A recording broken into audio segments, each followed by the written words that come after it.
ನಮ್ಮೂರ ಯುವರಾಣಿ ಕಲ್ಯಾಣವಂತೆ 350 ಸಿನಿಮಾದಲ್ಲಿ ಒಂದು 100 ಸಿನಿಮಾ ಆದರೂ ರೀಮೇಕ್. ಆದರೆ 100 ರೀಮೇಕ್ ಸಿನಿಮಾದಲ್ಲೂ ಒಂದೇ ಒಂದು ರೀಮೇಕ್ ಹಾಡು ಮಾಡಿಲ್ಲ. ಅವರು ಬ್ರಾಹ್ಮಣ ದ್ವೇಷಿ ಅಂತ ಹಂಸಲೇಖ ಗುರುಗಳು ಬ್ರಾಹ್ಮಣ ದ್ವೇಷಿ ಅಂತ ಒಂದು ಆಪಾದನೆ. ಅವರು ಹೇಳಿದ್ದು 24 ಜನ್ಮ 54 ಜನ್ಮ ಎಲ್ಲ ಬುಲ್ಶಿಟ್ ಅಂತ. ಅವರು ಆ ಮಾತಿಗೆ ಅವರು ಬುಲ್ಶಿಟ್ ಅಂದಿದ್ದು. ಟಾಟಾ ಚೀರಿ ಅಂದರೆ ವಿದಾಯ. ಅದಕ್ಕೆ ಅದು ವಲ್ಗರ್ ಮೀನಿಂಗು ಡ್ಯಾಶ್ ತರಿಯೋ. ಬ್ರಾಹ್ಮಣರು ಹಂಸಲೇಖ ಗುರುಗಳ ವಿರೋಧಿಗಳಲ್ಲ, ಹಂಸಲೇಖ ಗುರುಗಳು ಬ್ರಾಹ್ಮಣ ವಿರೋಧಿ ಅಲ್ಲ. ನಾದ ಬ್ರಹ್ಮಾಸರು ನಿಮಗೆ ಒಂಥರ ಸ್ಫೂರ್ತಿ ಇದ್ದ ಹಾಗೆ, ಮಾದರಿ ಇದ್ದ ಹಾಗೆ. ಹೇಗೆ ಸ್ಫೂರ್ತಿ, ಹೇಗೆ ಮಾದರಿ, ಏನು ಅಂತ? ಫಸ್ಟು ನನಗೆ ಅವ್ರ ಪರಿಚಯ ಆದಾಗಲೇ ಅವರ ಮಾತು ರೀತಿ ಇದೆಯಲ್ಲ, ಅವರು ಅಷ್ಟೊಂದು ಪ್ರೀತಿಯಿಂದ ಮಾತಾಡಿಸಿ, ಅವರ ಮತ್ತೆ ಹಾಸ್ಯ ಚಟಾಕಿ, ಯಾವಾಗಲೂ ನಗಿಸ್ಕೊಂಡೇ ಇರೋರು, ಅವರ ಹಸನ್ಮುಖಿ. ಮತ್ತು ಬೆಳಿಗ್ಗೆ 6 ಗಂಟೆಗೆ ಸ್ಟುಡಿಯೋಗೆ ಬರೋರು. ಯಾರು ಅಲ್ಲಿವರೆಗೆ ಯಾವ ಮ್ಯೂಸಿಕ್ ಡೈರೆಕ್ಟ್ರುಗಳು ಸ್ಟುಡಿಯೋಗೆ 6 ಗಂಟೆ ಬರ್ತಿರ್ಲಿಲ್ಲ. ಇನ್ನೊಂದೇನಂತಂದರೆ ಕಂಪೋಸಿಂಗು ಮಾಡುವಾಗ ಡೈರೆಕ್ಟರ್ನ ಬೆಳಿಗ್ಗೆ 5 ಗಂಟೆಗೆ ಬಾಪ ಮನೆಗೆ ಅನ್ನೋರು. ಬೆಳಿಗ್ಗೆ 5 ಗಂಟೆಗೆ ಯಾವ ಡೈರೆಕ್ಟ್ರು ಶೂಟಿಂಗಲ್ಲಿ ಎದ್ದೇಳ್ತಾರೆ, ಬೇರೆ ಟೈಮಲ್ಲಿ ಹೌದು. ಆದರೆ ಅಲ್ಲ ಹೋಗ್ತಿದ್ರು, ಡೈರೆಕ್ಟ್ರುಗಳು ಹೋಗ್ತಿದ್ರು. ಬಟ್ 5 ಗಂಟೆಗೆ ರೆಡಿ ಆಗ್ತಿದ್ರು ಅವರು. ಕಂಪೋಸಿಂಗ್ ಮನೆಯಲ್ಲಿ ಸ್ಟೋರಿ ಡಿಸ್ಕಸ್ಸಿಗೆ ಎಲ್ಲ ಮನೆಗೆ ಕರೆಸ್ತಿದ್ರು. ಅವರು 5 ಗಂಟೆಗೆ ರೆಡಿಯಾಗಿ 6 ಗಂಟೆಗೆ ಸ್ಟುಡಿಯೋಗೆ ಬಂದು, ಅವಾಗ ಟ್ರಾಫಿಕ್ ಇರಲಿಲ್ಲ, ಸರ್ ಅಂತ ಬರೋರು ಸ್ಟುಡಿಯೋಗೆ. ಬಸವೇಶ್ವರನಗರದಿಂದ ಸಂಕೇತಿಗೆ ಆಗಲಿ, ಚಾಮುಂಡೇಶ್ವರಿ ಆಗಲಿ, ಪ್ರಸಾದ್ಗಾಗಲಿ ಸೀದಾ ಬರೋರು. ಬಂದು ಅಲ್ಲಿ ಹಾಡುಗಳನ್ನ ಲಿರಿಕ್ಸ್ ಎಲ್ಲ ಪೆಂಡಿಂಗ್ ಇರೋ ಲಿರಿಕ್ಸನ್ನೆಲ್ಲ ರೆಡಿ ಮಾಡಿಕೊಂಡು, ಆಮೇಲೆ ಒಂದು 7 ಗಂಟೆಗೆ ಸ್ಯಾಕ್ಸ್ ರಾಜ ಅವರು ಬರೋದು. ಅವ್ರ ಹೆಸರು MS ವಿಜಯರಾಜ್ ಅಂತ. ಎಲ್ಲರೂ ಪ್ರೀತಿಯಿಂದ ಸ್ಯಾಕ್ಸ್ ರಾಜ ಅಂದರೆ ಸ್ಯಾಕ್ಸಫೋನ್ ನುಡಿಸೋರು. ಈ ಹಂಸಲೇಖ ಗುರುಗಳ ಎಲ್ಲ ಹಾಡುಗಳಲ್ಲಿ ಸ್ಯಾಕ್ಸಫೋನ್ ಅಂದರೆ ಅದು ರಾಜ ಅವರೇ ನುಡಿಸೋರು. ಸೊ ಅವರು ಮ್ಯೂಸಿಕ್ಕು ಅರೇಂಜ್ಮೆಂಟ್ಸ್ ಎಲ್ಲ ಮಾಡೋರು. ಇವರು ಫಸ್ಟ್ ಬೀಜಮ್ಮು, ಪಲ್ಲವಿ, ಸೆಕೆಂಡ್ ಬೀಜಮ್ಮು, ಚರಣ ಇದೆಲ್ಲ ಅವರಿಗೆ ಹೇಳಿ ಡಿಕ್ಟೇಟ್ ಮಾಡಿ, ಆಮೇಲೆ ಅದಕ್ಕೆ ಬ್ಯಾಕ್ಗ್ರೌಂಡು ಅದೆಲ್ಲ ಇದೆಲ್ಲ ಅಲಂಕಾರಗಳು ಅದೇ ಸ್ಯಾಕ್ಸ್ ರಾಜ್ ಅವರು ರೆಡಿ ಮಾಡಿಕೊಂಡು 8 ಗಂಟೆಗೆ ತಿಂಡಿ ಬ್ರೇಕು. 8 ರಿಂದ 9 ಟಿಫಿನ್ ಬ್ರೇಕು. 9 ಗಂಟೆಗೆ ಎಲ್ಲ ಮ್ಯೂಸಿಷಿಯನ್ಸ್ ಕರೆದು ಸ್ಯಾಕ್ಸ್ ರಾಜ್ ಅವರು ಅವರಿಗೆಲ್ಲ ಡಿಕ್ಟೇಟ್ ಮಾಡಿ, ಆಮೇಲೆ ರಿಹರ್ಸಲ್. ಆ ಟೈಮಲ್ಲಿ ರಿಹರ್ಸಲ್ ಮಾಡೋ ಟೈಮಲ್ಲಿ ಗುರುಗಳು ಅಲ್ಲಿ ಮೇಲೆ ಶಂಕರ್ನಾಗ್ ಅವ್ರದ್ದು ಕಟ್ಸಿದ್ದು ರೂಮ್ ಇತ್ತಲ್ಲ, ಅಲ್ಲಿ ಇರೋರು, ಅಲ್ಲಿ ಲಿರಿಕ್ಸ್ ಎಲ್ಲ ಬರ್ಕೊಂಡು ನಮ್ಮ ಜೊತೆ ಮಾತಾಡಿಕೊಂಡು ಎಲ್ಲ ಇರೋರು. ಆಮೇಲೆ ರೆಡಿ ಆದಮೇಲೆ ರಾಮು ಅಂತ ಒಬ್ಬ ಗಿಟಾರಿಸ್ಟ್ ಇದ್ದ, ಅವ್ನು ಬರೋನು. ಬಂದು ಸರ್ ರೆಡಿ ಆಯ್ತು ಸರ್ ಅಂತೇಳಿ ಸೊ ಕರ್ಕೊಂಡು ಹೋಗ್ತಿದ್ದೆ. ಸೊ ಹೀಗೆ ರೆಕಾರ್ಡಿಂಗು ಭಾಳ ಇದು ನಡೀತಾ ಇತ್ತು. ಇನ್ನೊಂದು ಏನಂದರೆ ನನಗೆ ಅವರ ಮಾತುಗಾರಿಕೆ ಮಾತು. ಫಾರ್ ಎಕ್ಸಾಂಪಲ್ ಒಂದು ಹೇಳ್ತೀನಿ. ಒಂದ್ಸಲ ಒಬ್ಬರು ಸಿಂಗರು, ಅದು ಒಂದು ಐಟಮ್ ಸಾಂಗ್ ಅಂದರೆ ಆವಾಗ ಕ್ಯಾಬ್ರೆ ಹಾಡು ಅಂತ ನಾವು ಹೇಳ್ತಿದ್ವಿ. ಅದನ್ನು ಹಾಡುವಾಗ ಅವರು ಹಾಡ್ತಾಯಿದ್ರು, ಇನ್ನು ಸ್ವಲ್ಪ ಎಕ್ಸ್ಪ್ರೆಷನ್ ಬೇಕಮ್ಮ ಅಂತವ್ರು ಹೇಳ್ತಾಯಿದ್ರು. ಆಗ ಅವರು ಆ ಸಿಂಗರು, ಸರ್ ಎಲ್ಲರೂ ಈಶ್ವರಿ ಥರ ಹಾಡಲಾ ಅಂದರು. ತಕ್ಷಣ ಎಲ್ಲರೂ ಈಶ್ವರಿ ಆಗಲ್ಲಮ್ಮ ಅಂದರು. ಆ ಸ್ಪಾಂಟೇನಿಯಸ್ ತಕ್ಷಣ ಅವ್ರು ಹೇಳೋ ಇದಿತ್ತು. ಇನ್ನೊಂದು ಸಲ ಆವಾಗ ಯಡಿಯೂರಪ್ಪನವರ ಸರ್ಕಾರ ನಡೀತಾ ಇತ್ತು. ಯಡಿಯೂರಪ್ಪನವರು ತುಂಬ ಟೆನ್ಷನ್, ಯಾಕಂದರೆ ಅವ್ರನ್ನ ಕಾಲೇಳಿ ಅವರು ತುಂಬ ಜನ ಇದ್ದರು, ಎಲ್ಲ ಇತ್ತು. ಅಂಥ ಸಂದರ್ಭದಲ್ಲಿ ಅವರ ಕೆಲವು ಶಿಷ್ಯರು ಹಂಸಲೇಖ ಗುರುಗಳನ್ನ ನೋಡೋಕ್ಕೆ ಅಂತ ಬಂದಿದ್ದರು. ಬಂದಾಗ ಹೀಗೆ ಲೋಕಾಭಿರಾಮ ಮಾತಾಡ್ತಾ ಅಯ್ಯೋ ನಮ್ಮ ಬಾಸ್ಗೆ ತುಂಬ ಕಷ್ಟ ಕೊಡ್ತಾರಪ್ಪ, ಗೌರ್ಮೆಂಟ್ ನಡೆಸೋದಕ್ಕೆ ತುಂಬ ತೊಂದರೆ ಕೊಡ್ತಾರೆ ವಿರೋಧ ಪಕ್ಷದವರು, ಹೀಗೆಲ್ಲ ಮಾತಾಡ್ತಾಯಿದ್ರು. ಹಂಸಲೇಖ ಗುರುಗಳು ಏನಂದ್ರೆ ಗೊತ್ತಾ, ನೀವು ಹ್ಯಾಂಡ್ಲಿಂಗ್ನವರು ಚೆನ್ನಾಗಿ ಹ್ಯಾಂಡ್ಲಿಂಗ್ ಮಾಡ್ತೀರಪ್ಪ ಅಂದರು. ಅವ್ರಿಗೆ ಅರ್ಥ ಆಗಿಲ್ಲ.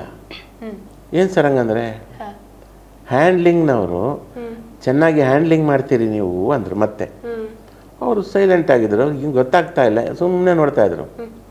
ನೋಡಪ್ಪ, ನೀವು ಹ್ಯಾಂಡಲ್ಲಿ ಲಿಂಗ ಇಟ್ಕೊಂಡು ಪೂಜೆ ಮಾಡೋರು, ಹ್ಯಾಂಡ್ಲಿಂಗ್ನವರು, ನೀವು ಚೆನ್ನಾಗಿ ಹ್ಯಾಂಡ್ಲಿಂಗ್ ಮಾಡ್ತೀರಾ ಗೌರ್ಮೆಂಟನ್ನು ಅಂತ ನಾನು ಹೇಳಿದ್ದು. ಎಲ್ಲ ಜೋರು ನಕ್ಬಿಟ್ಟು ಸೊ ಆ ಥರ ಪದಗಳನ್ನು ಬಳಸ್ಕೊಂಡು ಮಾತಾಡೋದಿದೆಯಲ್ಲ, ಅದು ತಕ್ಷಣ ಅವ್ರು ಹೊಳೆಯುತ್ತೆ. ಅದು ಅವರ ಒಂದು ಟ್ಯಾಲೆಂಟ್ ಅದು. ಸೊ ಇದು ಇಂಥದ್ದೆಲ್ಲ ಕೇಳಿದಾಗ ನಾವೊಂಥರ ಮೂಕ ವಿಸ್ಮಿತರಾಗಿ ಹೆಂಗೆ ಹೊಳೆಯುತ್ತೆ ಇವರಿಗೆಲ್ಲ ಅಂತ. ಆ ಥರದ್ದು ನೂರಾರು ಸಾವಿರಾರು ಪ್ರತಿದಿನ ಬೆಳಿಗ್ಗೆ ಶುರು ಆದರೆ ರಾತ್ರಿವರೆಗೂ ಅದೇ ಎನರ್ಜಿ ಇಟ್ಕೊಂಡೇ ಅವ್ರು ಕೆಲಸ ಮಾಡ್ತಿದ್ರು. ಮತ್ತೆ ಅವರ ಮುಖದಲ್ಲಿ ಆ ಚರಿಷ್ಮನು ಕೂಡ ಹೌದು. ಎಷ್ಟೇ ಸುಸ್ತಾದ್ರೂ ಕೂಡ ಅವರೆಲ್ಲೂ ಕೂಡ ಸ್ವಲ್ಪನೂ ಕೂಡ ತಗ್ಗಿದ್ದೆಲ್ಲೂ ಯಾರು ನೋಡೇ ಇಲ್ಲ. ಇಲ್ಲ. ಸೊ ಹಾಗಾಗಿ ಅವ್ರ ಬಗ್ಗೆ ನಮಗೆಲ್ಲ ಅಷ್ಟು ಇದು. ಒಂದು ಇದರಲ್ಲಿ ಅನಿರುದ್ಧ ಶಾಸ್ತ್ರಿ ಅವ ಚಿಕ್ಕವನು, ಚಿಕ್ಕ ಮಗು, ಆವಾಗ ಇದು ಶ್ರೀ ಮಂಜುನಾಥ ಬಿಡುಗಡೆ ಆಗಿತ್ತು. ಅದರ ಹಾಡನ್ನು ಅವನು ಪೂರ್ತಿ ಹಾಡ್ದ. ನಮೋ ಪ್ರಾಣದೀಪಂ ಹಾಡನ್ನು ಪೂರ್ತಿ ಹಾಡ್ದ. ಹಾಡಿ ಆದಮೇಲೆ ಗುರುಗಳು ಸ್ಟೇಜ್ಗೆ ಹೋಗಿ ಹೇಳಿದ್ರು, ಇವನ ಹೆಸರು ಅನಿರುದ್ಧ, ಇವನು ಇರೋದು ಇಷ್ಟು ಉದ್ದ, ಆದರೆ ಇವನ ಹಾಡು ಕೇಳಿದ್ರೆ ಎಷ್ಟು ಎಷ್ಟು ಪರಿಶುದ್ಧ ಅಂತ ಆನ್ ದಿ ಸ್ಪಾಟ್. ಸೊ ಹಾಗೆ ಅವರ ಮಾತುಗಳಿಗೆ ನಾವು ಕಾಯ್ತಾ ಇದ್ವಿ. ಅದು ಒಂದು ಆ ಸಂದರ್ಭ ಇತ್ತು. ಆ ಸಂದರ್ಭಗಳು ನಿಜವಾಗ್ಲೂ ಕೂಡ ಇವಾಗ್ಲೂ ಎಷ್ಟು ಮೆಮೊರಿ ಅಲ್ವಾ ಸರ್? ಹೌದು ಸರ್. ನಮ್ಗೆಲ್ಲ ಗೊತ್ತಿರೋ ಹಾಗೆ, ನಿಮ್ಗೆ ಗೊತ್ತಿರೋ ಹಾಗೆ ಹಲವಾರು ಕೊಡುಗೆಗಳನ್ನ ನಮ್ಮ ಚಿತ್ರರಂಗಕ್ಕಿರಬಹುದು, ಸಾಹಿತಿಗಳಿಗಿರಬಹುದು, ನಮ್ಮ ನಾದಬ್ರಹ್ಮ ಸರ್ ಕೊಟ್ಟಿದ್ದಾರೆ, ಹಂಸಲೇಖ ಸರ್ ಕೊಟ್ಟಿದ್ದಾರೆ. ನಿಮ್ಗೆ ನೀವು ತುಂಬಾ ಹತ್ತಿರವರ ಆಗಿರೋದ್ರಿಂದ ಯಾವ ರೀತಿ ಕೊಡುಗೆಗಳನ್ನ ಕೊಟ್ಟಿದ್ದಾರೆ ನಮ್ಮ ಚಿತ್ರರಂಗಕ್ಕೆ ಅನ್ನೋ ರೀತಿಯಲ್ಲಿ ಹೇಳೋದಾದ್ರೆ? ಒಂದು ಸಾಹಿತ್ಯದಲ್ಲಿ ಹೊಸತನ ತಂದರು. ಹೌದು, ಅದು ನಿಜವಾಗ್ಲೂ ಹೌದು. ಈಗ ಅದಕ್ಕೂ ಕೂಡ ಕಾಯ್ತಾ ಇದ್ದಂಥ, ಟೀಕೆ ಮಾಡೋದಕ್ಕೆ ಕಾಯ್ತಾ ಇದ್ದಂಥದ್ದು. ಉದಾಹರಣೆ ಹೇಳ್ತೀನಿ. ಈಗ ಮುತ್ತಿನ ಹಾರದಂಥ ಹಾಡುಗಳು, ದೇವರು ದೇವರು ಹೊಸದ ಪ್ರೇಮದ ದಾರ, ಆ ಪೂರ್ತಿ ಅದು ಒಂದು ಕಾವ್ಯ ಥರ ಇದೆ. ನನ್ನ ಸ್ನೇಹಿತರೊಬ್ಬರು ಏನು ಹೇಳ್ತಾರೆ ಅಂದರೆ, ಹಂಸಲೇಖ ಗುರುಗಳ 3000 ಹಾಡುಗಳಲ್ಲಿ ಕನಿಷ್ಠ 1000 ನಾನು ಕವಿತೆಯ ಶೈಲಿ, ಕಾವ್ಯ ಶೈಲಿಯ ಹಾಡುಗಳನ್ನ ಗುರುತಿಸಬಲ್ಲೆ ಅಂತ. ಅದು ನಿಜಕ್ಕೂ ಒಂದು ಎಲ್ಲರೂ ಅದನ್ನು ಗಮನಿಸಿ ಗೌರವಿಸುವಂಥ ವಿಚಾರ. ಹೌದು. ಯಾಕಂದರೆ ಹಂಸಲೇಖ ಗುರುಗಳನ್ನ ಬಹಳ ಕೇವಲವಾಗಿ ಮಾತಾಡೋರು. ಅವರಿಗೆ ಇದು ಗೊತ್ತಾಗಬೇಕು.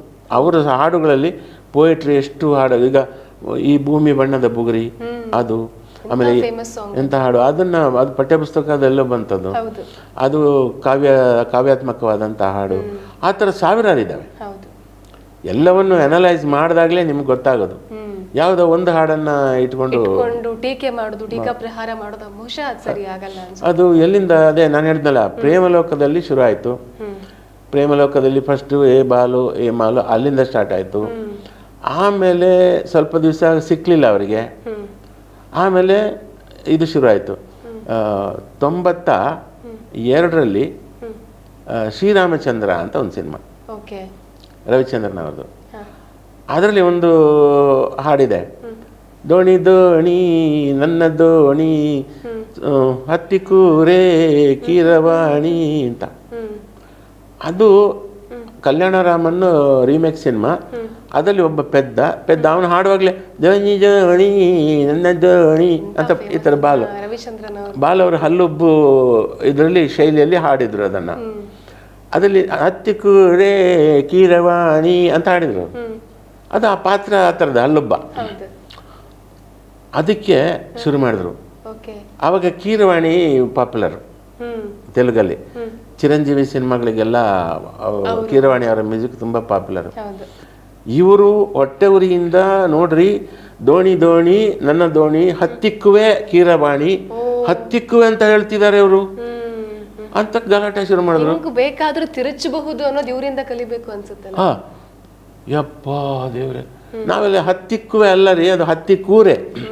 ದೋಣಿ ದೋಣಿಯಲ್ಲಿ ಹತ್ತಿಕೋ, ನನ್ನ ದೋಣಿಯಲ್ಲಿ ನೀನು ಹತ್ತಿ ಕೂರೆ ಅಂತ ಆ ಥರ ಇದು ಮಾಡಿದಂತ. ಇಲ್ಲಿಂದ ಅಲ್ಲಿಗೆ ಹೆಂಗೆ ಲಿಂಕ್ ಅನ್ನೋದು ಒಂಥರ ಆಶ್ಚರ್ಯ ಅನ್ಸುತ್ತೆ. ಹೌದು. ಅದಾದಮೇಲೆ ಪ್ರೀತಿಸತ್ತಪ್ಪ 98ರಲ್ಲಿ ರಿಲೀಸ್ ಆಯಿತು. ಅದರಲ್ಲಿ ಒಂದು ಹಾಡು, ರಾಜ ರಾಜ ಹೇಗಿರಬೇಕು ಗೊತ್ತ ನನ್ನ ರಾಜ, ಅದು ಹಾಡು. ಅದರಲ್ಲಿ ಕನ್ಯಾ ಸೇರೆಗೆ ನನ್ನ ಟಾಟಾ ಚೀರಿಯೋ ಅಂತ ಒಂದು ಸಾಲು. ಕನ್ಯಾ ಸೆರೆಗೆ ನನ್ನ ಟಾಟಾ ಚೀರಿಯೋ ಅಂತ ಅರ್ಥ. ಟಾಟಾ ಚೀರಿಯೋ ಅಂದರೆ ವಿದಾಯ. ಹೌದು. ಅದಕ್ಕೆ ಅದು ವಲ್ಗರ್ ಮೀನಿಂಗು ಡ್ಯಾಶ್ ತರಿಯೋ. ಅದು ನಾವು ಹೇಳಂಗಿಲ್ಲ ಇಲ್ಲಿ. ಟಾಟಾ ಅದು ಟಾಟಾ ಅಲ್ಲ, ಅವರು ಬೇರೆ ಇದು ಮಾಡಿಕೊಂಡು ಅದು ತರಿಯೋ ಅಂತ ಹಾಕಿದ್ದಾರೆ ಅಂತ. ನಾನು ಶಾಸ್ತ್ರಿ ಅವ್ರ ಹತ್ರ ಎಲ್ಲ ಜಗಳಾಡಿದ್ವಿ, ಹೆಂಗ್ರಿ ಅದು ಸರಿಯಾಗಿ ಕೇಳಿಸ್ಕೊಳ್ರಿದ್ದಾರೆ. ಅಲ್ಲ, ಅದು ಟಾಟಾ ಚೀರಿಯೋ ಅಂತ. ಟಾಟಾ ಚೀರಿಯೋ ಅಂದರೆ ಏನು? ಟಾಟಾ ಚೀರಿಯೋ ಅಂದರೆ 70ಸಲ್ಲಿ 1970ವರೆಗೆ ಬ್ರಿಟಿಷ್ ಗೌರ್ಮೆಂಟು ಇಂದ ಅವ್ರದ್ದು ಅದು ಕೊಡುಗೆ, ಅದು ಟಾಟಾ ಚೀರಿಯೋ ಬಾಯ್ ಬಾಯ್ ಅಂತ. ಅವಾಗೆಲ್ಲ ಟಾಟಾ ಚೀರಿಯೋ ಅಂತಲೇ ಹೇಳ್ತಾಯಿದ್ರು ಒಂದು ವಿದಾಯ ಹೇಳುವಾಗ. ಬರ್ತಾ ಬರ್ತಾ ಟಾಟಾ ಬಾಯ್ ಬಾಯ್ ಆಯಿತು, ಅದಾದಮೇಲೆ ಬಾಯ್ ಬಾಯ್ ಆಯಿತು, ಈಗ ಬಾಯ್ ಅಂತೀವಿ ಅಷ್ಟೇ. ಕಾಲಕ್ರಮೇಣ ಬರ್ತಾ ಆಗ ಟಾಟಾ ಚೀರಿಯೋ ಅಂತಿದ್ದ, ಅದನ್ನು ಗುರುಗಳು ಇಲ್ಲಿ ಬಳಸಿದ್ರು. ಅದು ಕನ್ಯಾಸರಿಗೆ ನನ್ನ ವಿದಾಯ, ನನ್ನ ಗುಡ್ ಬೈ, ನನ್ನ ಟಾಟಾ ಚೀರಿಯೋ ಆ ಅರ್ಥದಲ್ಲಿ ಹೇಳಿದ್ದು. ಇವರು ಅದನ್ನು ಅಶ್ಲೀಲ ಅರ್ಥಕ್ಕೆ ಟರ್ನ್ ಮಾಡಿ ಕೆಟ್ಟದಾಗಿ ಹೇಳಿ ಪ್ರಚಾರ ಮಾಡೋಕ್ಕೆ ಟ್ರೈ ಮಾಡಿದರು. ಬಟ್ ಆಮೇಲೆ ಎಲ್ಲ ಅಭಿಮಾನಿಗಳೆಲ್ಲ ಅವರಿಗೆ ಉಗಿದು ಅದು ತಂಡಾಯಿತು. ಅಲ್ಲಿಂದ ಹಾಗೇ ಬಂತು. ಕಾಯ್ತಾ ಇರೋರು ಅವ್ರನ್ನ ಟೀಕೆ ಮಾಡೋದು ಪಾಯಿಂಟ್ ಸಿಗುತ್ತೆ ಅಂತ ಕಾಯ್ತಾ ಕೂರ್ತಾರೆ ಅಂತ ಆಯ್ತು. ಇದು ಇನ್ನೊಂದು ತಪ್ಪು ಅಭಿಪ್ರಾಯ ಇದೆ ಗುರುಗಳ ಮೇಲೆ. ಅವರು ಬ್ರಾಹ್ಮಣ ದ್ವೇಷಿ ಅಂತ, ಹಂಸಲೇಖ ಗುರುಗಳು ಬ್ರಾಹ್ಮಣ ದ್ವೇಷಿ ಅಂತ ಒಂದು ಆಪಾದನೆ ಅದು. ಬ್ರಾಹ್ಮಣ ದ್ವೇಷಿ ಆಗಿದ್ದರೆ ಅವ್ರು ಬೆಳೆಸಿದ ಯಾರನ್ನ? ಎನ್ ಶಾಸ್ತ್ರಿ, ಹೇಮಂತ್, ನಂದಿತಾ, ಚಂದ್ರಿಕಾ ಗುರುರಾಜು, ಮಂಜುಳಾ ಗುರುರಾಜು, ರಾಜೇಶ್ ಕೃಷ್ಣ, ಹೌದು, ಇವರೆಲ್ಲ ಎಲ್ಲರೂ ಎಲ್ಲ ಹೌದು ಹುಡುಕ್ತಿದ್ರು. ಶೂದ್ರವ್ರು ಬಂದ್ರಪ್ಪ ಸಿಂಗರ್ಸ್ ಅಂತ. ಅವ್ರಿಗೆ ಯಾವತ್ತೂ ಜಾತಿ ಭೇದ ಮಾಡಿದವರಲ್ಲ.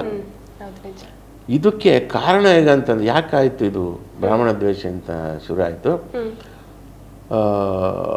ಪ್ರೇಮಲೋಕ ರಣಧೀರ ಸೂಪರ್ ಹಿಟ್ ಆದ ಸಮಯದಲ್ಲಿ ಕೆಲವು, ಈಗ ಒಳ್ಳೆಯವರು ಕೆಟ್ಟವರು ಎಲ್ಲ ಜಾತಿಯಲ್ಲಿ ಇರ್ತಾರೆ. ಹಿಂದೂಗಳಿರ್ತಾರೆ, ಮುಸ್ಲಿಮ್ಸಲ್ಲಿರ್ತಾರೆ, ಎಲ್ಲ ಒಳ್ಳೆಯವರು ಕೆಟ್ಟವರು, ಅದಕ್ಕೆ ಜಾತಿ ಇಲ್ಲ. ಅದು ಕೆಲವು ಕಟ್ಟರ್ವಾದಿಗಳಿರ್ತಾರಲ್ಲ, ಸಂಪ್ರದಾಯವಾದಿಗಳು, ಅವ್ರು ಬ್ರಾಹ್ಮಣರು ಅನ್ಬಾರ್ದು, ಸಂಪ್ರದಾಯವಾದಿಗಳು. ಅವರು ನೋಡ್ರಿ ಆ ಕಾಲದಲ್ಲಿ ಎಂತೆಂಥವ್ರಿದ್ರು: Chi Udayashankar, R N Jayagopal, Kura Seetharama Shastri, N Vyasarao, Vijaya Narasimha, ಮತ್ತು ಹೀಗೆ ಎಲ್ಲ ನಮ್ಮವರು. ಎಂತೆಂಥ ಹುಣಸೂರು ಕೃಷ್ಣಮೂರ್ತಿಗಳು ಎಲ್ಲ ನಮ್ಮವ್ರು ಎಂತೆಂಥ ಸಾಹಿತ್ಯ ಬರೀತಾರೆ ನೋಡ್ರಿ, ಇವನು ಬಂದು ಹೆಂಗ ಎಲ್ಲ ಹಾಳು ಮಾಡ್ಬಿಟ್ಟು ಅಂತ ಹಿಂಗೆ ಶುರು ಮಾಡೋದು. ಅದು ಅವ್ರಿಗೆ ಕಿವಿಗೆ ಬಿತ್ತು. ಹೇಳ್ತಿದ್ದವರು ಈ ಸಂಪ್ರದಾಯವಾದಿಗಳು. ಅವರು ಸಂಪ್ರದಾಯವಾದಿಗಳ ವಿರೋಧವಿನ ಬ್ರಾಹ್ಮಣ ವಿರೋಧಿಗಳು ಯಾವತ್ತೂ ಆಗಿರಲಿಲ್ಲ. ಆಮೇಲೆ ಎಷ್ಟೋ ಮಂದಿ ಪಂಡಿತರು, ಬ್ರಾಹ್ಮಣ ಅರ್ಚಕರು, ಬ್ರಾಹ್ಮಣರಲ್ಲಿ ಗಣ್ಯ ವ್ಯಕ್ತಿಗಳು ಹಂಸಲೇಖ ಗುರುಗಳ ಸ್ಟುಡಿಯೋಗೆ ಬಂದು ಕೆಲವು ಸಲ ಸಿಹಿ ಸ್ವೀಟ್ ಕೊಟ್ಟು, ಪೂಜೆ ಪ್ರಸಾದ ಕೊಟ್ಟು ಆಶೀರ್ವಾದ ಮಾಡಿ ಹೋದವರಿದ್ದಾರೆ ಇತ್ತೀಚಿನವರೆಗೂ, ಇವಾಗಲೂ. ಆಮೇಲೆ ನಂಜನಗೂಡು ದೇವಸ್ಥಾನದಲ್ಲಿ ಹಂಸಲೇಖ ಗುರುಗಳಿಗೆ ವಿಶೇಷವಾದ ಒಂದು ಇದು, ಅರ್ಚಕರೆಲ್ಲ ಅವ್ರನ್ನ ಭಾಳ ಗೌರವದಿಂದ ಬ್ರಾಹ್ಮಣರು ಹಂಸಲೇಖ ಗುರುಗಳ ವಿರೋಧಿಗಳಲ್ಲ, ಹಂಸಲೇಖ ಗುರುಗಳು ಬ್ರಾಹ್ಮಣ ವಿರೋಧಿ ಅಲ್ಲ. ಇದು ಮಧ್ಯದ ಕೆಲವು ಸಂಪ್ರದಾಯವಾದಿಗಳ ತಂದಿಡುವಂತಹ ಕೆಲಸ, ಈ ಪಿತೂರಿಗಳಿದು. ಇದು ನಡೀತಾ ಹೋಯ್ತು. ಬರ್ತಾ ಬರ್ತಾ ಏನಾಯ್ತು, ಅವರಿಗೆ ಅವಕಾಶ ಕಾಯ್ತಾ ಇದ್ರು, ಹಿಡಿಬೇಕು ಅಂತ. ಪೇಜಾವರ ಶ್ರೀಗಳ ವಿವಾದ ಸ್ಟಾರ್ಟ್ ಆಯಿತು. ಪೇಜಾವರ ಶ್ರೀಗಳ ಅದು ಒಂದು ಈ ಪ್ರಗತಿಪರ ಸಭೆಯಲ್ಲಿ ಗುರುಗಳು ಹೇಳಿದಂಥ ಮಾತು. ಆ ಮಾತನ್ನು ಯಾರು ಒಪ್ತಿರ್ಲಿಲ್ಲ, ಖಂಡಿಸಿದ್ರು. ಖಂಡಿಸೋ ರೀತಿಯಲ್ಲಿ ಗೌರವ ರೀತಿಯಲ್ಲಿ ಖಂಡಿಸೋದು ಬೇರೆ. ಈಗ ಉದಾಹರಣೆಗೆ ಉಡುಪಿ ಮಠದವರು ಪೇಜಾವರ ಶ್ರೀಗಳ ಬಗ್ಗೆ ಗುರುಗಳು ಹೇಳಿದ್ದನ್ನು ಏನು ಮಾಡಿದ್ರು, ಎಲ್ಲ ಕೃಷ್ಣನಿಗೆ ಬಿಟ್ಟಿದ್ವಿ, ಭಗವಂತನಿಗೆ ನೋಡ್ಕೋತಾನೆ ಅಂತ ಅಂದ್ರೆ ಅಷ್ಟೇ ಮುಗಿಸಿದ್ರು. ಅವರು ಆ ಥರ ಹೇಳಬಾರ್ದಾಗಿತ್ತು, ಅವರಂಥ ದೊಡ್ಡ ವ್ಯಕ್ತಿ ಅಂತ ಅದು ಹೇಳಿದರು. ಅದನ್ನೇ ನಮ್ಮ ಪ್ರತಾಪ್ ಸಿಂಹ ಮೈಸೂರು ಸಂಸದ ಅವರು ಅದನ್ನೇ ಹೇಳಿದ ರೀತಿ ತುಂಬ ಒಂದು ಮರ್ಯಾದೆಯಿಂದ ಇತ್ತು. ಅದೇ ಇದು ಸಮಯಾವಕಾಶ ಕಾಯ್ತಿದ್ರಲ್ಲ ಅವರು ಅವಕಾಶವಾದಿಗಳು ಅವರು ಕೆಟ್ಟದಾಗಿ ಶುರು ಮಾಡಿದ್ರು.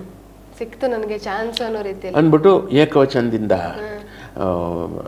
ಬೇರೆ ಬೇರೆ ರೀತಿಯಲ್ಲಿ ಕೀಳು ರೀತಿಯಲ್ಲಿ ಶುರು ಮಾಡಿದ್ರು. ಅವ್ರು ಹೆಂಗ್ರಿ ನಾದಬ್ರಹ್ಮ ಅಲ್ಲ ಅವನು ಹಾಗೆ ಅಂತ ಶುರು. ಸೊ ಇದಕ್ಕೆ ನಿಮಗೆ ಉದ್ದೇಶ ಏನು, ಪೇಜಾವರ ಬಗ್ಗೆ ಹೇಳಿದ್ದಕ್ಕೆ ಖಂಡಿಸೋದಷ್ಟೇ ಅಷ್ಟೇ. ಈಗ ಈಗ ಅವ್ರು ಹೇಳಿದ ರೀತಿ ಅದನ್ನು ಯಾರೋ ಒಬ್ಬ ಕಿಡಿಗೇಡಿ ಅಷ್ಟನ್ನೇ ಕಟ್ ಮಾಡಿ ಹಾಕಿದವನು ಯಾರು, ಆ ಕ್ರಿಮಿನಲ್ ಯಾರು, ಯೂಟ್ಯೂಬಲ್ಲಿ ಹಾಕಿದವನು. ಈಗ ನೋಡಿ, ನಂದು ಇಡೀ ದೇಹ ಇದೆ, ಇಡೀ ದೇಹದಲ್ಲಿ ಒಂದು ಮೂಗು ಕಸ್ಕಂತ ಕುಯ್ದು ಈ ಮೂಗನ್ನು ಕುಯ್ದು ಹಿಂಗೆ ತೋರಿಸಿ, ನೋಡ್ರಿ ಹೊಲಸು ರಕ್ತ ಸೋರ್ತಾ ಇದೆ, ಮೂಗು ಮನೋಹರ್ ಮೂಗು ರಕ್ತ ಸೋರ್ತಾ ಇದೆ ನೋಡಿ ಹೊಲಸು ಅಂದಾಗ ನನ್ನ ಇಡೀ ದೇಹವೇ ಇದಾಯಿತು, ಕೆಟ್ಟ ಹೆಸರು ಕುಯ್ದು ಒಂದು ಮೂಗಿಂದ.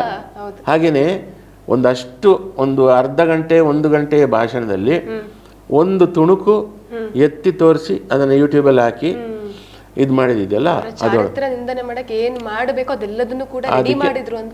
ಅದು ಕಾಯ್ತಾ ಇದ್ರು. ಸೊ ಅದೇ ಜನ, ಅದೇ ಕ್ರಿಮಿನಲ್ಸು ಮತ್ತೆ ಕಾದ್ರು ಇವರು ಮೋದಿಯವ್ರ ಬಗ್ಗೆ ಇವರು ಮಾತಾಡಿದ್ದು ಆ ಪ್ರಗತಿಪರ ಸಂಘಟನೆಯಲ್ಲಿ ಅವರು ಮಾತಾಡಿದ್ದನ್ನು ಅಲ್ಲೂ ಅದನ್ನು ವಿವಾದ ಮಾಡಿದರು. ಅದು ಸ್ವಲ್ಪ ವಿವಾದ ಆಯಿತು. ಅದಾದ ಮೇಲೆ ಮತ್ತೆ ಸಮಯಾವಕಾಶಕ್ಕಾದಾಗ ಜೈನರ ಇದು ಬಂತು. ಅಲ್ಲಿ ಒಬ್ಬ ಕೇಳ್ದ ಅವನ ಪ್ರಶ್ನೆ, ಅವ್ರು ಯಾವುದೋ ಸಮಾರಂಭಕ್ಕೆ ಬಂದಂಥವ್ರು ಹೊರಡುವ ಅವಸರದಲ್ಲಿದ್ದಾರೆ, ಅವರನ್ನು ಸರ್ ಇದು ಜೈನ ಧರ್ಮದಲ್ಲಿ 24 ಜನ್ಮ ಇದೆಯಂತೆ ಹೌದಾ ಸರ್ ಅಂತ. ಅವರಿಗೆ ಗೊತ್ತಿದೆ 24 ಜನ್ಮ ಅಲ್ಲ ತೀರ್ಥಂಕರ್ ಇರೋದು ಅಂತ, ಎಲ್ರಿಗೂ ಗೊತ್ತು. ಅವ್ರು ತಕ್ಷಣ ಸಿಟ್ಟಲ್ಲಿ ಜೈನ ಧರ್ಮದಲ್ಲಿ 24 ಜನ್ಮ 54 ಜನ್ಮ ಎಲ್ಲ ಬುಲ್ಶಿಟ್, ಅಲ್ಲಿರೋದು 24 ತೀರ್ಥಂಕರು, ಸರಿ ತಿಳ್ಕೊಂಡು ಮಾತಾಡ್ರಿ ಅಂತ ಹೋದ್ರು. ಏನು ತಪ್ಪಿದೆ? ಆದರೆ ಆ ಜೈನ ಧರ್ಮದಲ್ಲಿರೋದು 24 ತೀರ್ಥಂಕರು ಮತ್ತೆ ಅದನ್ನು ತಿಳ್ಕೊಂಡು ಮಾತಾಡಿ ಅಂತ ಅದನ್ನು ಕಟ್ ಮಾಡಿದ್ದಾರೆ. ಕಟ್ ಮಾಡಿ ಇಷ್ಟನ್ನು ಇಟ್ಕೊಂಡಿದ್ದಾರೆ. ಇದರಲ್ಲೂ ಕೂಡ ಅವರು ಹೇಳಿದ್ದು 24 ಜನ್ಮ 54 ಜನ್ಮ ಎಲ್ಲ ಬುಲ್ಶಿಟ್ ಅಂತ. ಅವರು ಆ ಮಾತಿಗೆ ಅವರು ಬುಲ್ಶಿಟ್ ಅಂದಿದ್ದು. ಈಗ ಬುಲ್ಶಿಟ್ ಅಂತಂದ್ರೆ ಈಗ 24 ತೀರ್ಥಂಕರು ಯಾರು?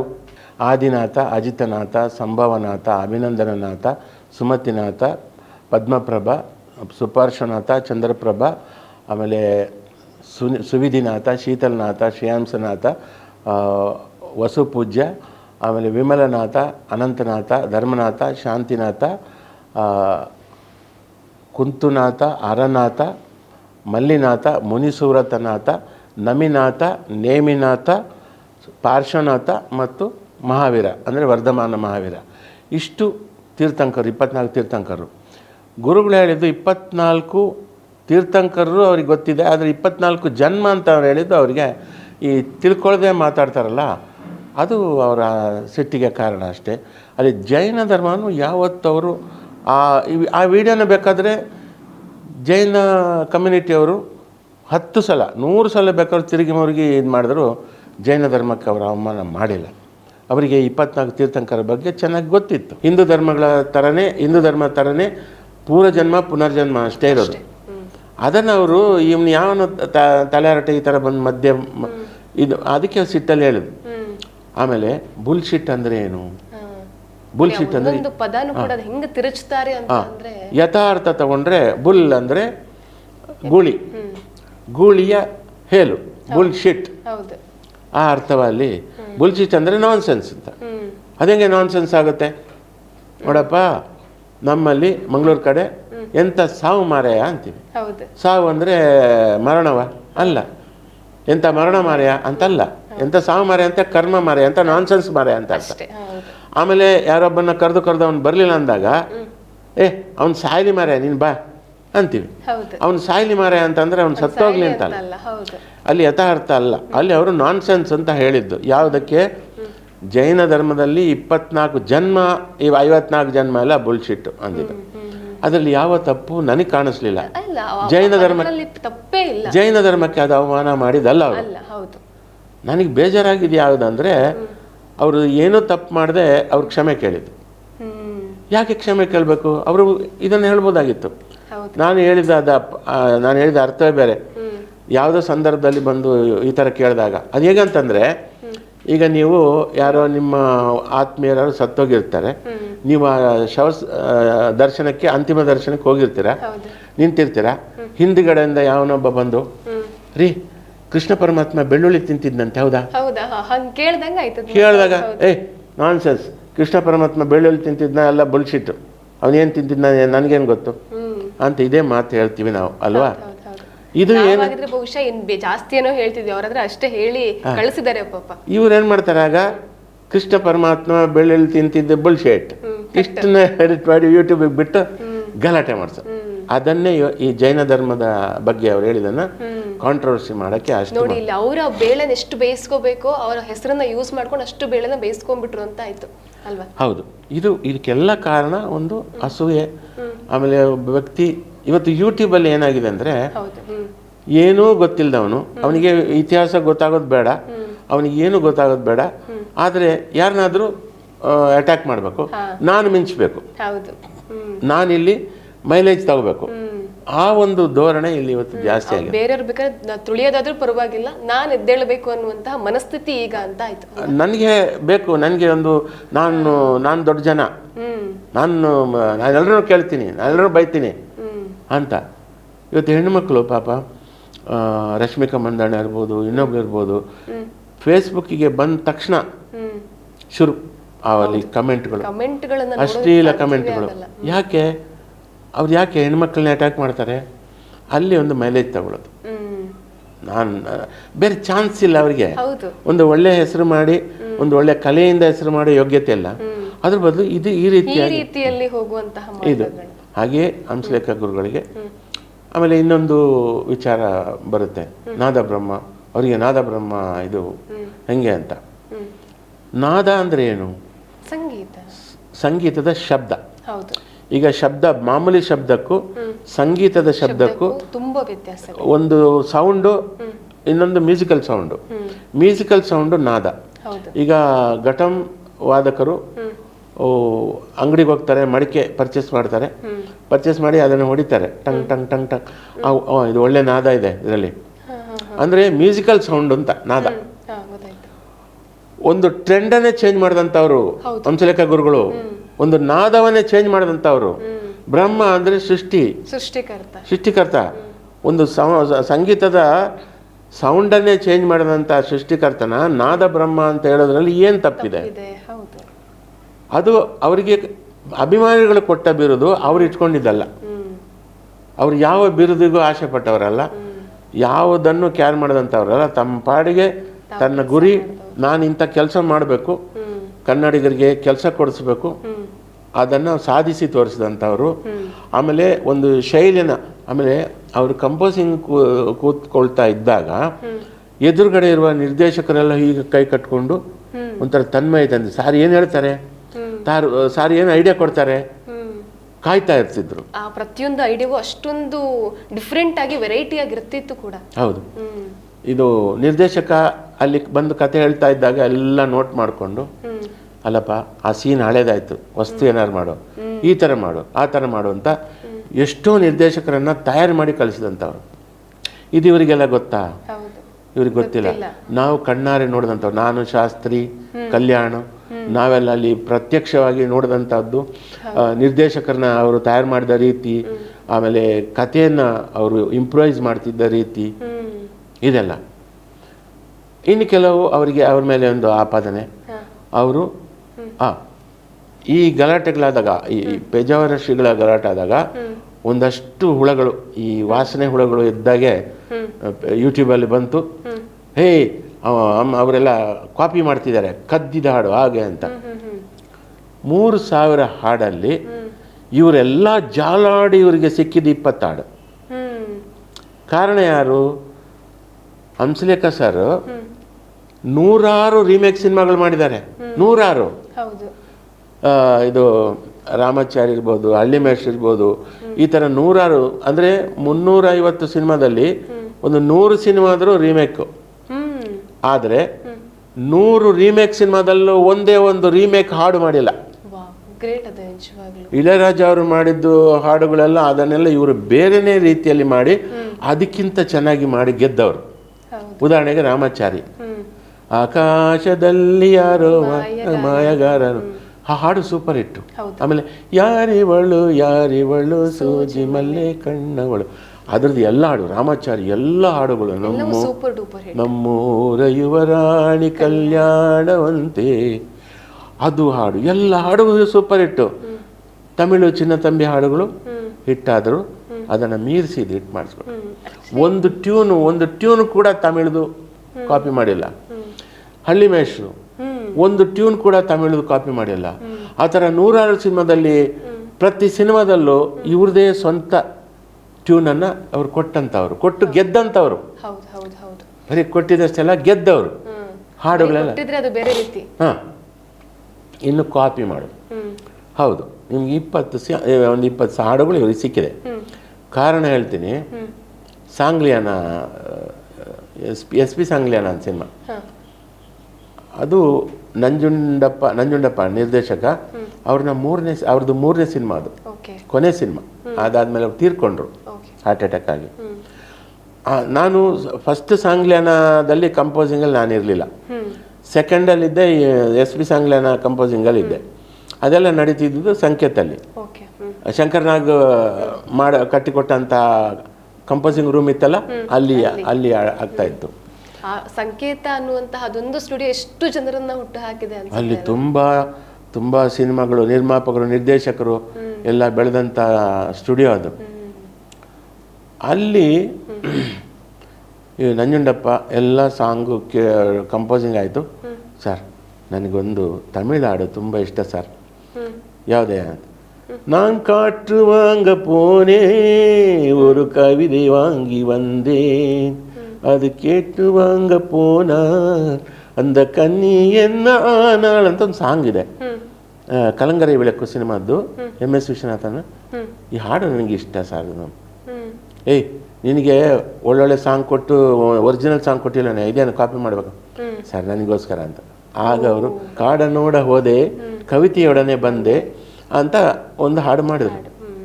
ಇದೇನಾಗುತ್ತೆ, ಕೆಲವು ನಿರ್ದೇಶಕರಿಗೆ ಅವ್ರು ಬೈದಿದೆ, ನೀನು ಆ ಥರ ಕ್ಯಾಸೆಟ್ ಎಲ್ಲ ತಂದು ಕೊಡಬೇಡಪ್ಪ ನನಗೆ, ಅದಕ್ಕಿಂತ ಚೆನ್ನಾಗಿರೋದು ಮಾಡಿಕೊಡ್ತೀನಿ ಅಂತ ಹೇಳಿದ್ದಿದೆ. ಆದರೂ ಇವರು ಬಿಡದೆ ಕೆಲವು ಸರಿ ಈ ಹಾಡೊಂದು ತುಂಬ ಇಷ್ಟ ಅಂತ, ಸರಿ ಆ ಥರನೇ ಮಾಡ್ತೀನಿ, ಅದೇನೇ ಕಾಪಿ ಮಾಡಲ್ಲ ಅಂತೇಳಿ ಮಾಡಿದ್ದಿದೆ. ಇವ್ರಿಗೆ ಸಿಗೋದು ಯಾವುದು? ಪ್ರೇಮಲೋಕದಿಂದ ಬಂದ ಪ್ರೇಮದ ಸಂಗೀತ, ಪ್ರೇಮದ ಸಂದೇಶ. ಸೊ ಅದು ಒಂದು ಜಪಾನಿ ಹಾಡಿನ ಇದು ಇನ್ಸ್ಪಿರೇಷನ್. ಇದು ಅದನ್ನೇ ಅವರು ಉಜ್ಜಾಡಿ ಹೇಳ್ತಾರೆ, ಅದು ಕಾಪಿ ಅಂತ, ಇದು ಅಂತ. ಸರಿ, ಅದಾಯಿತು. ಒಂದು 20 ಹಾಡು ಇವರು ಸಿಕ್ಕಿದೆ ಕಾಪಿದ್ದು. ಯಾರು ಕಾರಣ? ನಿರ್ದೇಶಕರು ಹೇಳ್ತಾರೆ ನಮ್ಗೆ ಇದು ಇಷ್ಟ ಆಗುತ್ತೆ ಅಂತ. ಅವ್ರು ಹೇಳ್ದಾಗ ಇವ್ರು ಮಾಡ್ಲೇಬೇಕಾದಂತ ಪರಿಸ್ಥಿತಿ ಇರುತ್ತೆ, ಬೇರೆ ಆಪ್ಷನ್ ಇರೋದಿಲ್ಲ. ಅಲ್ಲ, ಒಂದು ಮುಲಾಜ್ ಇರುತ್ತೆ. ಈಗ ನೀವು ನನಗೆ ಪರಿಚಯ ಆದ್ರಿ, ನನ್ನ ಬಗ್ಗೆ ನೀವು ರೆಸ್ಪೆಕ್ಟ್, ನಿಮ್ಮ ಬಗ್ಗೆ ನನಗೆ ರೆಸ್ಪೆಕ್ಟ್ ಇರುತ್ತೆ. ನೀವು ಒಂದು ರಿಕ್ವೆಸ್ಟ್ ಮಾಡಿದಾಗ ನಾನು ಏಕ್ದಮ್ ರಿಜೆಕ್ಟ್ ಮಾಡೋಕ್ಕಾಗಲ್ಲ, ನಿಮ್ಮನ್ನು ಬೈದು ಓಡಿಸೋಕ್ಕಾಗಲ್ಲ. ಆಯ್ತಪ್ಪ ಮಾಡ್ತೀನಿ. ನನ್ನ ಸ್ವಂತ ಅನುಭವ ಹೇಳ್ತೀನಿ. ಲಿಫ್ಟ್ ಕೊಡ್ಲಾ ಅಂತ ಒಂದು ಸಿನಿಮಾ, ಜಗ್ಗೇಶ್ ಅವ್ರದ್ದು, ಪ್ರೊಡ್ಯೂಸರು ಶಂಕರ್ ರೆಡ್ಡಿ ಅಂತ ಅವರು. ಹಾಡುಗಳೆಲ್ಲ ಓಕೆ ಆಯಿತು, ಒಂದು ಹಾಡು ಪೆಂಡಿಂಗ್ ಇತ್ತು. ಅವರು ಪ್ರೊಡ್ಯೂಸರು ಜಗ್ಗೇಶ್ ಅವ್ರ ಹೇಳಿದ್ರು, ಜಗಣ ನನಗೆ ಈ ಹಾಡು, ಈ ಧೂಳು ಅದು ತಮಿಳು ಸಿನಿಮಾದು, ಈ ಹಾಡು ನನಗೆ ಅದನ್ನು ಮಾಡೋಕ್ಕೆ ಹೇಳಿ ಅಂತಂದರು. ನಾನು ಅದನ್ನು ಮಾಡೋಕ್ಕೆ ಹೇಳಿ ಅಂತಂದರೆ ಆ ಥರದ್ದು ಮಾಡಿ ಅಂತ ಹೇಳ್ತಾರೆ ಅಂದ್ಬಿಟ್ಟು ಕೇಳಿದೆ. ಅದು ஒரு வார்த்தை கேட்டு ஒரு வருஷம் ಕಾತಿರಂದೇನ್ ಆ ಹಾಡು ಕೇಳಿಸಿದ್ರು. ಆಯಿತು ಮಾಡ್ತೀನಿ ಅಂತೇಳಿ ನಾನು ಬೇರೆ ಥರ ಮಾಡಿದೆ. ಬೇರೆ ಥರ ಮಾಡಿದ್ರೆ ಪ್ರೊಡ್ಯೂಸರ್ ಒಪ್ತಾ ಇಲ್ಲ. ನನಗೆ ಅದೇ ಬೇಕು ಅಂತ. ಹಾ. ನಾನು ಜಗ್ಗೇಶ್ ಅವ್ರದ್ದು ಹೇಳಿದೆ, ನೋಡಿ ಜಗಣ, ನಾವು ಇಷ್ಟು 4 ಸಾಂಗು ಒರಿಜಿನಲ್ ಮಾಡಿದ್ವಿ, ಹೌದು. ಇದೊಂದು ಮಾಡಿ ಮೇಕಿಗೆ ಹೋಗ್ತಾರೆ. ಇದು ಒಂದರಿಂದ ನನ್ನ ಕೆಟ್ಟ ಹೆಸರು ಬರುತ್ತೆ, ಇದು ಎಂಜಲ್ ತಿಂದಂಗೆ ಆಗುತ್ತೆ, ಬೇಡ ಇದು ನನಗೆ ಯಾಕೋ ನನಗೆ ಸರಿ ಹೋಗ್ತಾ ಇಲ್ಲ ಅಂತ. ನೋಡಮ್ಮ, ದುಡ್ಡು ಹಾಕ್ತಾನೆ, ಸಿನಿಮಾ ಮಾಡ್ತಾನೆ, ನಮಗೆಲ್ಲ ಜೀವನ ನಡೀತಾ ಇದೆ, ಇದು ಒಂದು ಹಾಡಿಗೋಸ್ಕರ ನೀನು ಇದು ಕಾಂಪ್ರಮೈಸ್ ಆಗಲೇಬೇಕು, ಮಾಡಿಕೊಡು, ಬೇರೆ 4 ಒರಿಜಿನಲ್ ಮಾಡಿದೆಯಲ್ಲ ಅಂದರು. ಕೊನೆಗೆ ನಾನು ಮಾಡಿದೆ, ನನ್ನ ಬೇರೆ ಒಬ್ಬ ಶಿಷ್ಯನಿಗೆ ಹೇಳಿ, ನೀನು ಮಾಡಪ್ಪ, ನನಗೆ ಮಾಡೋಕ್ಕೆ ಆಗಲ್ಲ ಅಂತ. ಅವನು ಅದೇ ಟ್ರ್ಯಾಕ್ ಥರ ಮಾಡಿ ಆಯ್ತು. ಅಂದರೆ ನಾವು ಎಷ್ಟು ಇಕ್ಕಟ್ಟಿಗೆ ಸಿಗಾಕೋತೀವಿ, ಅದೇ ಥರ ಹಂಸಲೇಖ ಗುರುಗಳಿಗೆ ಅವ್ರು ಮಾಡಿದ 3000 ಹಾಡಲ್ಲಿ ಒಂದು 20 ಹಾಡು ಈ ಥರ ಮುಲಾಜಿಗೋಸ್ಕರ ಅವ್ರು ಮಾಡಿರ್ತಾರೆ ವಿನಃ ಅವರ ಸಾಮರ್ಥ್ಯ ಇಲ್ಲದೆ ಮಾಡಿದಂಥದ್ದಲ್ಲ. ನೀವು ಮುತ್ತಿನ ಹಾರದಂಥ ಹಾಡು, ಆಮೇಲೆ ಬೇರೆ ಬೇರೆ 100 ಸಿನಿಮಾಗಳು ನೀವು ಲೆಕ್ಕಕ್ಕೆ ತಗೊಂಡ್ರೆ, ರವಿಚಂದ್ರನ್ ಅವ್ರದ ಕಲಾವಿದ ಇರ್ಬೋದು, ರಾಮಾಚಾರಿ ಇರ್ಬೋದು, ಇನ್ನು ಅನೇಕ ಸಿನಿಮಾಗಳು, ಮನೆ ದೇವರು, ಎಷ್ಟು ಎಂತೆಂಥ ಹಾಡುಗಳನ್ನ ಮಾಡಿದ್ದಾರೆ. ಇವರು ಕೇವಲವಾಗಿ ಮಾತಾಡ್ತಾರೆ ಅಂದಾಗ ನಮಗೆ 3000 ಹಾಡುಗಳಲ್ಲಿ ಬರೀ 20 ಹಾಡುಗಳಿಲ್ಲ. ಆಮೇಲೆ 3000ದಲ್ಲಿ 1000 ಹಾಡಾದರೂ ಕಾವ್ಯಾತ್ಮಕವಾದದ್ದು, ಅದು ನಿಜ. ಇನ್ನೂ 2000 ಕೂಡ ಅದರಲ್ಲೂ ಹುಡುಕ್ಬೋದು ನಾವು. ಸುಮಾರು 2000 ಕಾವ್ಯಾತ್ಮಕ ಹಾಡುಗಳಿದೆ. ಇನ್ನು 1000 ಹಾಡುಗಳು ಒಂಥರ ಈ ಸಿನಿಮ್ಯಾಟಿಕ್ಕು, ಈ ತುಂಟತನದ್ದು ಅದೆಲ್ಲ ಇದೆ. ಸೊ ಹೀಗೆ ಇಂಥ ಕೊಡುಗೆಯನ್ನು ಕೊಟ್ಟಂಥವ್ರನ್ನ ನಾವು ಕೇವಲವಾಗಿ ಮಾತಾಡಿದ್ರೆ ನಮ್ಗೆ ಸಿಟ್ಟು ಬರುತ್ತೆ. ಸೊ ಇದು ನಡೆದು ಇವತ್ತು ಅವರ ಜನ್ಮದಿನ ಇದು ಆಗಿದೆ, ಜನ್ಮದಿನ ಹತ್ರ ಬಂದಿದೆ.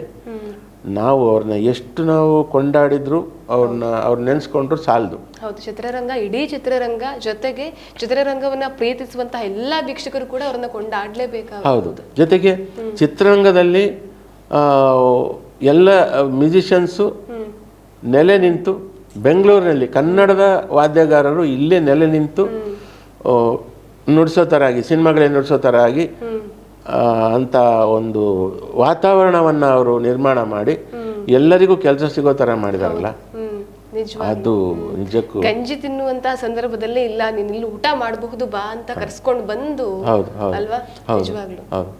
ಆಮೇಲೆ ಈ ಅವ್ರು ಎಂಥ ವ್ಯಕ್ತಿತ್ವ ಅಂತಂದರೆ, ಈಗ ವಯಲಿನ್ ನುಡಿಸೋರು ಆಯಿತು, ಬೆಂಗಳೂರಿನಲ್ಲಿ ಸಿಕ್ಕಿದ್ರು, ಚೆಲ್ಲೋ ನುಡಿಸೋರು ಒಂದಿಬ್ಬರು ಸಿಕ್ಕಿದ್ರು, ತಬಲಾ ಡೋಲಕ್ ನುಡಿಸೋರು ಸಿಕ್ಕಿದ್ರು. ಕೆಲವರು ಏನು ಮಾಡಿದ್ರು, ಮದ್ರಾಸಲ್ಲಿ ಕೆಲಸ ಇಲ್ಲದೆ ಇದ್ದಾಗ, ಒರಿಸ್ಸಾದಲ್ಲಿ ಕೆಲಸ ಇದ್ದಾಗ ಬೆಂಗಳೂರಿಗೆ ಬಂದು ವೇಣು ಅವ್ರನ್ನ ಕಾಂಟ್ಯಾಕ್ಟ್ ಮಾಡಿ, ವೇಣು ಸರ್ हमको काम नहीं है, उधर काम नहीं है, हमको कुछ काम दीजिए ಅಂತ ಹೇಳಿ, ವೇಣು ಅವ್ರು ಏನು ಮಾಡಿದ್ದಾರೆ, ಸರ್ ಒಂದು 4 ಜನ ಮ್ಯೂಸಿಷಿಯನ್ಸ್ ಇದ್ದಾರೆ ಸರ್, ಅವರಿಗೆ ಸ್ವಲ್ಪ ಏನಾದ್ರು ಹೇಗೆ ನುಡಿಸ್ತಾರೆ ಅಂತ, ಚೆನ್ನಾಗಿ ನುಡಿಸ್ತಾರೆ, ಕರ್ಕೊಂಬ. ಯಾವ ಅವಶ್ಯಕತೆ ಇಲ್ಲ, ಜಸ್ಟ್ ನನಗೆ ಸಂಗೀತದ ಅವಶ್ಯಕತೆ ಅಷ್ಟೇ ಬೇಕಿತ್ತು. ಮತ್ತೆ ವ್ಯಕ್ತಿಗಳಿಗೆ ಕೆಲಸ ಇಲ್ವಾ, ಮ್ಯೂಸಿಷಿಯನ್ಸ್ಗೆ ಕೆಲಸ ಇಲ್ವಾ, ಕರ್ಕೊಂಬ, ನಿಜವಾಗ್ಲೂ ನಾನು ಕೆಲಸ ಕೊಡ್ತೀನಿ. ನಿಜವಾಗ್ಲೂ ಸರ್, ಅಂತಹ ವ್ಯಕ್ತಿತ್ವನ ನಿಜವಾಗ್ಲೂ ಇವಾಗ ನಾವು ಕೊಂಡಾಡ್ಲೇಬೇಕು ಅನ್ನುವಂಥದ್ದು ಇವಾಗಲ್ವಾ.